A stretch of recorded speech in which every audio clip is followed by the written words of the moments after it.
বছরের ছোট সন্তানকে নিয়ে ভোরে ঘুম থেকে উঠেই সংসারের সমস্ত কাজ একা হাতে সেরে নিজের শখের বিজনেসটাকে কিভাবে ব্যালেন্স করছি আজকে আপনাদের সাথে সেটাই শেয়ার করব।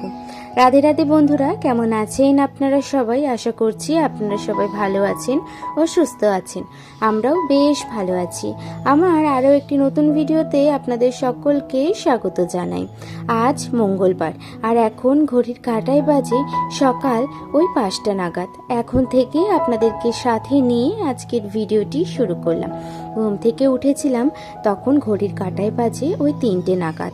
যেহেতু আজকে সকালে একটা কেকের অর্ডার আছে, বাদবাকি কেকের অর্ডারগুলো দুপুরে আছে, সেই জন্য মাথার ওপর তো অনেকটা প্রেশার।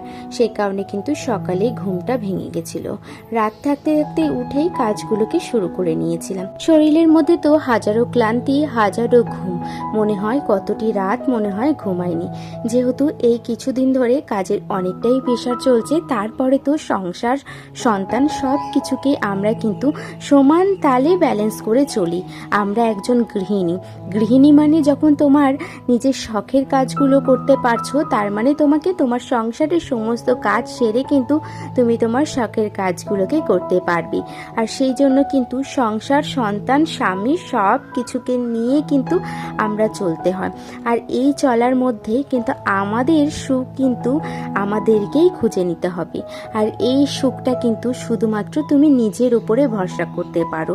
কারণ কি, তোমার কাছে যদি নিজের কোনো ক্ষমতা থাকে, তুমি তাহলে কিন্তু অন্যের কোনো কথারই ধার ধারতে পারবে না।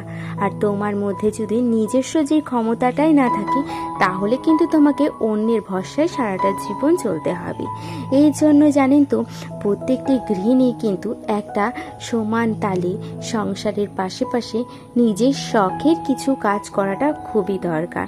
আর তুমি যদি সেই কাজটি না করতে পারো, তাহলে কিন্তু তোমাকে সারাটা জীবন তোমার আশা সমস্ত কিছু পূর্ণতার জন্য কিন্তু অন্যের ওপরে ভরসা করতে হবে। আর এখনকার দিনে জানেন তো, অন্যের ওপরে ভরসা করা মানেই কিন্তু নিজের মধ্যে একটা হতাশা তৈরি হওয়া। কারণ কি, অন্যের ওপরে ভরসা করে কখনোই এখনকার দিনে জীবন চলে না। যাই হোক, অনেক কথা বললাম। অনেক কথা বলতে বলতে আমার কাজগুলো শেষ হয়ে গেছে। ওদিকে তো দেখলেন, ভোরে উঠেই আগে কেকের হাফ কাজ করে নিয়েছিলাম, আর তারপরে কিন্তু তাতানকে নিয়ে কিন্তু সংসারের কাজগুলোকে শুরু করলাম। যেহেতু তাতান আজকে অনেক সকালে ঘুম থেকে উঠে গেছে, তখন ঘড়ির কাঁটায় বাজে প্রায় 4:30। তো উঠেই তো ও কান্নাকাটি করছে, কোল থেকে নামতেই চাইছিল না। তাই কোলে নিয়েই তাতানকে নিয়ে সমস্ত কাজ শুরু করলাম। যুদ্ধে নামলাম বলতে পারেন। কারণ কি, এই যুদ্ধে জয়ী হওয়া মানে একটা বিশাল ব্যাপার। এই যুদ্ধ হচ্ছে সংসারের যুদ্ধ। আর সংসারের যুদ্ধ যে কবে শেষ হবে তার কিন্তু কোনো ধারণা আমাদের মধ্যে এখনো হয়ে ওঠেনি। এই সংসার মানে একটা বড় হচ্ছে যে গোলক ধাঁধা। কোথায় ঢুকলাম, কোথা দিয়ে বেরোবো তা কিচ্ছু জানি না। যাই হোক, কথা বলছি, কথা বলতে বলতে কাজও শেষ করছি। এদিকে তো নিচের কাজ শেষ করে ওপরের কাজও করতে গেছিলাম। ওপরের সমস্ত কাজ করে চলে এসেছি। আসার পরে এই যে সকালবেলা যে কেকটি ডেলিভারি হবে, সেই কেকটি তো ফ্রিজে রেখে গেছিলাম ফ্রিজিং করার জন্য। দেখলাম বেশ ভালোভাবে টাইট হয়ে গেছে, তো সেটাই শেয়ার করলাম। এই কাপ কেকগুলো আমি অফারে রেখেছিলাম, তাই এই কেকগুলো অর্ডার হয়েছিল, তাই আপনাদের সাথে একটাই আমি শেয়ার করলাম। তো এখন আপাতত আমার একটা অর্ডার ছিল, সেই জন্য। তো যাই হোক, কেকটা তো ডেলিভারি হওয়ার পরে আবার কাজে নেমে পড়লাম ওই যে সংসারের যুদ্ধে। এই সংসারের যুদ্ধ তো প্রত্যেকটা দিনই করতে হয়, সকাল থেকে রাত পর্যন্ত, একদম টাইম টু টাইম। একটা টাইম কিন্তু নির্দিষ্ট বাধা ধরা থাকে এই সংসারে। আর এই যুদ্ধে যে কবে যে টাইম শেষ হবে সেটারও ধারণা নেই, আর কবে যে যুদ্ধ শেষ হবে তারও কিন্তু কোনো ধারণা নেই।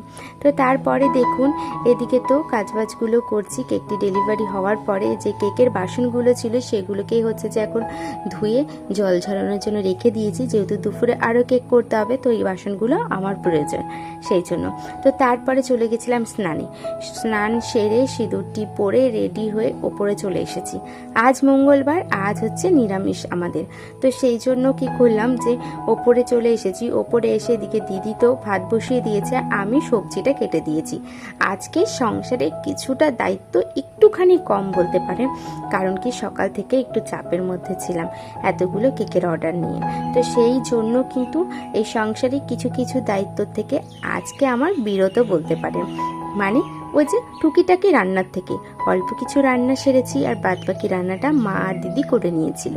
তো এদিকে দেখুন পটল কেটে নিয়েছি, পটল পোস্ত হবে, তো সে কারণে পটলটা কেটে নেব, আর হচ্ছে ভেন্ডি কেটে নেব, ভেন্ডি ভাজা হবে। এদিকে কাটাকুটির পরে একেবারে কড়াইতে দিয়ে দিয়েছিলাম, কিন্তু আর ভিডিও অন করতে ভুলে গেছি। ওই যে ভোলা মন হলে যা হয়। তো এদিকে দেখুন পটলগুলো প্রায় ভাজা হয়ে গেছে, তারপরে এক এক করে কিন্তু তুলে নিচ্ছি। আর তারপরে কিন্তু কড়াইতে তেল দিয়ে আর সর্ষে ফোড়ন দিয়ে কিন্তু আমি ভেন্ডিগুলোকেও ভেজে নেব। আর তারপরে সকালের খাওয়া দাওয়াটা সেরে চলে যাব নিচে নিজের কাজগুলো করতে। জানেন তো, জীবনে কি পেয়েছি আর কি পাবো সেই নিয়ে চিন্তা ভাবনা করলে তাহলে হয়তো জীবনের অনেকটা সময়ই নষ্ট হয়ে যাবে। তার থেকে বরং ভগবান শ্রীকৃষ্ণ যা বলে গেছেন সেই কথাটা কিন্তু সব সময় মাথায় রাখাটা খুবই দরকার, বিশেষ করে আমাদের মতন গৃহবধূদের। ভগবান শ্রীকৃষ্ণ বলেন, জীবনে সুখ হবার একটাই মন্ত্র, অন্যের ওপরে কোনো কিছু আশা করা যায় না।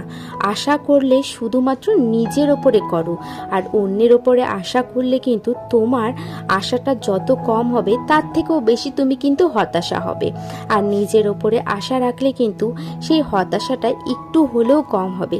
কারণ কি, নিজেকে তুমি এমনভাবে গড়ে তোলো যাতে নিজের আশা সমস্ত কিছু নিজে পূর্ণ করতে পারো, অন্যের ওপরে আর কোনো ভরসা করার প্রয়োজনই নেই।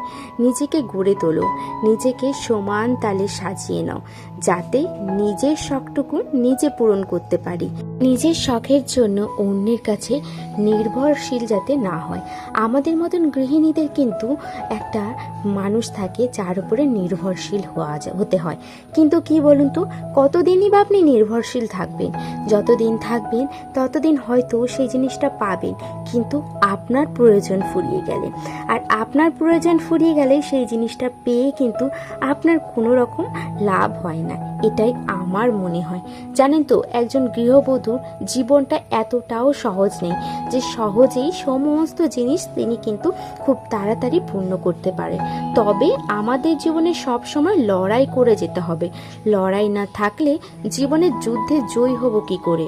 লড়াই তোমাকে কিন্তু সর্বক্ষণ করতে হবে। তোমাকে তোমার সংসার, সন্তান সমস্ত কিছুকে যেমন সমান তালে সামলাতে হবে, সেরকম কিন্তু নিজের শখটাকেও কিন্তু বজায় রাখতে হবে, যাতে আমি সমান তালে সামলাতে পারি। মনের মধ্যে সেই শক্তিটা থাকলে কিন্তু আপনার সমস্ত কিছু একেবারে পূর্ণ হবে। হ্যাঁ, পূর্ণতা পেতে হয়তো অনেকটা সময় লাগবে, কারণ কি, কোনো জিনিসই কিন্তু সাথে সাথে ভগবান পূর্ণতা দেয় না। আপনাকে পরিশ্রম করতে হবে, কঠোর পরিশ্রমও করতে হবে। কোনো সময় আপনি কিন্তু ব্যর্থও হবেন, কিন্তু ব্যর্থ হলে যে সেই জিনিসটা থেকে দূরে চলে আসবেন তা কিন্তু নয়। জীবনে অনেকবার ব্যর্থতাতে হেঁটেছি, কিন্তু তারপরও হাল ছাড়িনি। হাল আমি ছাড়বো না, আমাকে নিজের একটা প্রতিষ্ঠান করতে হবে, এই ভাবনা নিয়ে প্রত্যেকটা দিন আমি লড়ে চলেছি। যাই হোক, কথা বলছি, অনেক কথা বললাম। কথা বলতে বলতে আমার কাজগুলো প্রায় শেষ হয়ে গেছে। সকাল থেকে সন্ধে হয়ে গেছে, তারই মধ্যে কেকগুলো রেডি হয়ে গেছে। আর এদিকে দেখুন, আমি সন্ধে পুজো সমস্ত কিছু দিয়ে চলে এসেছি নিচে এসে এখন ওই জামা প্যান্টগুলো গুছিয়ে নিয়েছি, আলনাতে সুন্দর করে সাজিয়ে নিয়েছি। আর তারই মধ্যে তাতানের সমস্ত জামা প্যান্টগুলো কিন্তু বাস্কেটে এক এক করে কিন্তু সাজিয়ে নিচ্ছি। তাতানের বাস্কেটটা ভীষণই দুদিন পরপরই গুছাতে হয়, তারপরে কি আর করব, গুছাতে তো হবেই, নিজের সন্তানের জিনিস বলে কথা। তো আজকের মতন ভিডিওটা আমি এখানেই শেষ করলাম। আশা করছি প্রতিদিনের ন্যায় আজকের ভিডিওটি আপনাদের বেশ ভালো লেগেছে। আর সকলে ভালো থাকবেন, সুস্থ থাকবেন, দেখা হবে অন্য একটি ভিডিওতে। আর হ্যাঁ, আপনারাও কি কঠোর পরিশ্রম করেন, অবশ্যই কিন্তু আমাকে জানাবেন।